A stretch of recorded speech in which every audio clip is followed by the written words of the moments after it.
الرحیم حروف یرملون والے قانون پہ اجرا کے ذریعے ہم حروف یرملون والا قانون سمجھائیں گے مختصر انداز میں.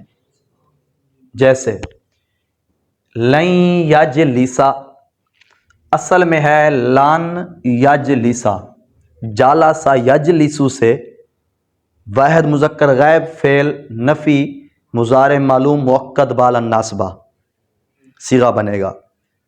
ٹھیک ہے جی. سہ اقسام فعل، شش اقسام ثلاثی مجرد، ہفت اقسام صحیح مادہ جیم لام سین باب ضرب یضرب. لن یجلسا اصل میں تھا لن یجلسا. دیکھیں نون ساکن کے بعد یا واقع ہوئی حروف یرملون میں سے دوسرے کلمہ میں، تو اب نون کو یا کر کے یا کا یا میں ادغام کرنا واجب ہے. پہلی شق یہی ہے جب نون ساکن یا نون تنوین کے بعد حروف یرملون میں سے کوئی حرف واقع ہو جائے، تو یہاں پر بھی نون ساکن کے بعد حروف یرملون میں سے یا واقع ہوئی ہے، تو نون کو یا کر کے یا کا یا میں یہ بن گیا لن یجلسا. ایک قانون تو لگ گیا. یہ دوسرا کون سا قانون لگا ہوا ہے بتائیں جی؟ ضمہ اعرابی والا. ضمہ اعرابی والا اصل میں تھا یجلسو، جو ہی عامل ناصب داخل ہوا حرف لن ان لن کا اذن، تو اب یہاں پر نصب دیا ضمہ اعرابی والے قانون کے مطابق، تو یہ ہو گیا لن یجلسا. دو قانون لگ گئے. سمجھیے بات. دوسری مثال من نازلین. من نازلین اصل میں ہے من، آگے ہے نازلون. نازلون مثل ضاربون، ضاربون ضاربان ضاربون، نازل نازلان نازلون. اب پہلے تو ہم یہی قانون لگائیں گے جس پر ہم اجرا کر رہے ہیں کہ نون ساکن کے بعد حروف یرملون میں سے نون واقع ہوا دوسرے کلمہ میں، تو نون کو نون میں ادغام کیا حروف یرملون والے قانون کی شق نمبر 1 کے تحت. یہ ہو گیا من نازلون. توجہ ہے مولانا؟ ادھر دیکھیں آپ. اب اور ہم دوسرا قانون لگائیں گے، اونچا بتائیں نا، ثانی اثنین والا. اب وو جمع کی ہے، جمع مذکر میں ہے، جمع مذکر سالم میں ہے، پیچھے عامل جارہ داخل ہوا. ٹھیک ہے. ہر وہ جمع مذکر سالم میں ہو اور اس پر عامل جارہ داخل ہو، تو اس وو کو یا ما قبل مکسور سے تبدیل کرنا واجب ہے. یہ ہے ثانی اثنین والا قانون. ٹھیک ہے. اب یہاں پر بھی عامل جارہ داخل ہوا، وو جمع مذکر سالم میں ہے، اس وو کو یا ما قبل مکسور سے تبدیل کیا، تو یہ ہو گیا من نازلین. دو قانون لگ گئے. تیسرا کون سا قانون لگا ہوا مولانا شہزاد؟ اونچا بتائیں.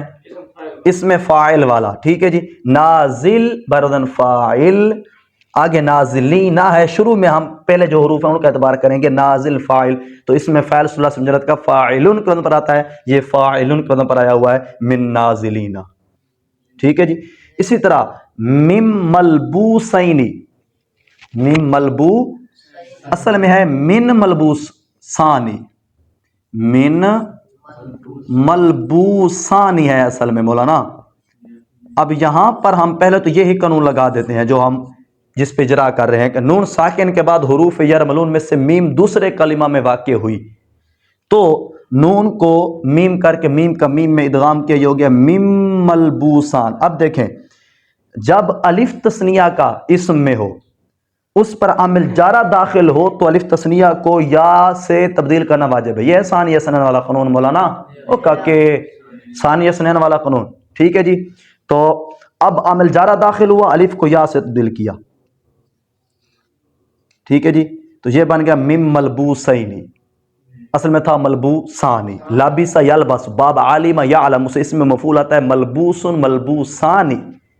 تثنیہ مذکر اسم مفعول باب عالم یعلم مادہ لام با سین. ٹھیک ہے. جب من عامل جارہ داخل ہوا تو الف یا بن گیا ملبوسین ہی ہو گیا. ٹھیک ہے. اور اس پر اور تیسرا قانون لگا ہوا ہے اس میں مفعول والا ثلاثی مجرد کے اسم مفعول کو مفعولن کے وزن پر لانا واجب ہے، تو ملبوس مفعول، یہ مفعول پر آیا ہوا ہے. ٹھیک ہے. اور اس مفعول کے پہلے 6 صیغوں پہ اس مفعول والا قانون لگتا رہتا ہے. یہ لگ گیا. ٹھیک ہے جی. چلو ایک صیغہ اور بھی بنا لیتے ہیں ہم. آمن والدی، اصل میں ہے آمنا والدی. ٹھیک ہے جی، والدی. اب یہاں دیکھیں آمنا الگ کلمہ ہے، والدی آمنا کے بعد حروف یرملون میں سے تو نون کو نون متحرک کے بعد آمنا والے، ٹھیک ہے یہ تو اب دوسری شکل لگے گی. نون متحرک کے بعد حروف یرملون میں سے وہ دوسرے کلمہ واقع ہو تو نون کو وو کر کے وو کو ادغام کرنا اب جائز ہے. نون کو وو کرنا جائز ہے، اب واجب. یہ دوسری شکل ہے مولانا یرملون القرآن کی. اب یہاں پر نون کو وو کر کے وو کا ادغام، وو کا وو میں ادغام کر دیں گے. او آمن والدی، یہ والد صیغہ واحد مذکر اسم فاعل ہے. اصل میں تھا والدن، والدن، والد ایمان لایا. جب اس کو مضاف کیا یا متکلم کی جانب، یا ما قبل کسرہ دیا یا کی چاہت کے مطابق، نون تنوین گر گئی تو یہ بن گیا والدی، میرا والد ایمان لایا.